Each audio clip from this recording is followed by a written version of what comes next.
In a noisy 3-story apartment building in Surulere, Lagos, room 3B always smelled of fried plantain and coconut hair cream. That was where Amaka and Tenny lived. 2 thin mattresses, 1 standing fan that rattled like it was coughing, a tiny balcony where they used to sit at night and gist about their future like it was already guaranteed. They had been best friends since university, shared everything: wigs, clothes, secrets, even heartbreak. "Once one of us blows, we both blow," Tenny used to say. Back then it was funny. Back then it was true. Then life moved fast.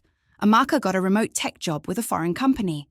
Dollars, new laptop, new phone, soft life. Soon a man came too. Femi, gentle, intentional. The kind that sent good morning texts and actually meant them. The kind that said, "I see a future with you," and wasn't lying. Flowers started showing up at room 3B, food deliveries, weekend getaways. Amaka glowed differently, like someone had changed her light bulb. Tenny noticed. At first she clapped the loudest. "My girl is winning!" But at night, when Amaka slept, Tenny would stare at the ceiling fan turning slow circles. Her own phone screen stayed dry. No calls, no alerts. Her CV still unanswered in 20 inboxes. Her boyfriend had just blocked her. Again, she started comparing, same school, same degree, same prayers. So why her? Why always her? Little things began to hurt. Amaka's laughter sounded louder. Her perfume smelled richer. Even her happiness felt like an insult. When Amaka said, "God is good," Tenny's chest tightened, because to her, God wasn't being fair. Jealousy is quiet at first. It whispers. Then it grows teeth.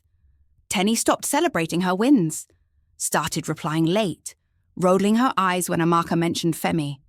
"Must be nice," she'd mutter. But the worst part? She started plotting. Small, ugly thoughts. Maybe if Femi saw certain messages. Maybe if her boss heard a rumor. Maybe if something just scattered this perfect life. One evening, she held Amaka's unlocked phone, just staring, heart racing. All she had to do was send one message, one lie, one seed, and everything could crumble. But then she looked up, across the room. Amaka was asleep, mouth slightly open, one hand hanging off the mattress. The same girl who had shared Gary with her when they were broke. The same girl who stayed up all night braiding her hair before interviews. The same girl who once sold her phone to pay Tenny's hospital bill. Tenny's throat tightened, because suddenly it wasn't jealousy anymore. It was shame, heavy, ugly, hot. Numb, she dropped the phone like it burned. The next morning, Amaka woke to find Tenny cooking jollof. Quiet. Red eyes. "Are you okay?" Amaka asked. Tenny nodded too fast, then broke. "I'm not happy," she whispered. "And I started hating you for it." Silence, long, scary. Then Amaka crossed the room and hugged her, tight. "No blow is sweet if my person is drowning," she said softly. Room 3B still had the noisy fan. Still small, still hot. But that night, they sat on the balcony again like before. Sharing one bottle of malt, talking dreams, no competition. Just 2 girls trying to survive Lagos. Together. Because sometimes the real enemy isn't your friend's success. It's the fear that there isn't enough success to go around. And friendship? Friendship is choosing love anyway.